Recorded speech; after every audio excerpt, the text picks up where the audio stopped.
بسم اللہ الرحمن الرحیم۔ السلام علیکم۔ خلیفہ ہارون رشید کا خصوصی طبیب ایک نصرانی تھا۔ وہ بہت ہی عقل مند اور خوبصورت آدمی تھا اور بادشاہ اس کے کمال، سیرت و جمال، صورت پر دل سے فریفتہ تھا۔ ایک دن ہارون رشید نے اس سے کہا کہ کاش تم مسلمان ہو جاتے تو میں تم کو اپنے دربار کا سب سے بڑا اعزاز عطا کرتا۔ طبیب نے جواب دیا، امیر المومنین، آپ کے قرآن کی ایک آیت مجھے اسلام قبول کرنے سے روکتی ہے، ورنہ میں ضرور مسلمان ہو جاتا۔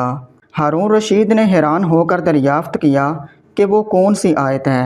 طبیب نے کہا، کلمۃ القاہا الی مریم وروح من، یعنی حضرت عیسیٰ علیہ السلام اللہ کا کلمہ ہے جس کو اللہ تعالیٰ نے بی بی مریم علیہ السلام کی طرف ڈال دیا اور وہ اللہ کی روح میں سے ہے۔ یہ آیت کہنے کے بعد اس نے کہا، اس آیت میں روح من کا لفظ آیا ہے اور یہ من تبعیض کے لیے ہے، جس کا حاصل یہ ہوا کہ حضرت عیسیٰ علیہ السلام اللہ کا جزو اور اس کا ایک ٹکڑا ہے۔ طبیب کی یہ بات سن کر ہارون رشید کو بڑا رنج و صدمہ ہوا اور اس نے اپنے دربار کے تمام علماء کو طلب کر لیا تاکہ طبیب کے اس شبہ کا ازالہ کریں، مگر درباری علماء اس شبے کا جواب دینے سے قاصر رہے اور ہارون رشید رنج و غم سے بے قرار ہو گیا۔ اتنے میں اسے پتہ چلا کہ مفسر علی بن حسین مروزی حج سے واپس ہوتے ہوئے بغداد میں ٹھہرے ہوئے ہیں۔ ہارون رشید نے فوراً انہیں اپنے پاس بلایا اور اس معاملے سے آگاہ کیا۔ آپ نے فرمایا، امیر المومنین، اللہ تعالیٰ خوب جانتا ہے کہ یہ خبیث نصرانی آپ کے دربار میں مجھ سے یہ سوال کرے گا،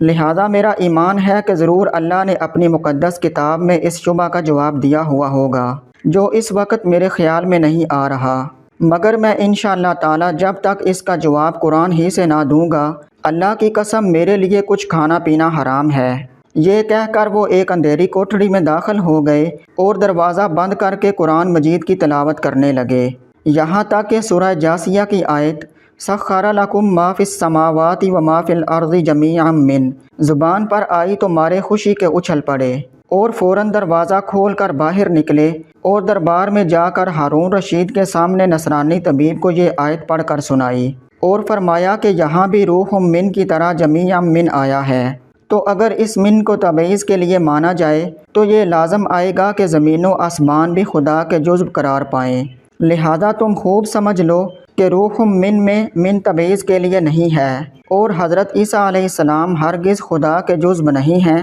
بلکہ وہ زمین و آسمان کی طرح خدا کی مخلوق ہیں۔ علی بن حسین کی یہ نورانی تقریر سن کر نصرانی طبیب کا سینہ کھل گیا اور اس کا شبہ بالکل رفع ہو گیا اور وہ اسی مجلس میں کلمہ پڑھ کر مشرف با اسلام ہو گیا۔ ہارون رشید کو اس قدر خوشی ہوئی کہ اس نے علی بن حسین مروزی کو بڑے گراں قدر انعام و اکرام سے مالا مال کر دیا۔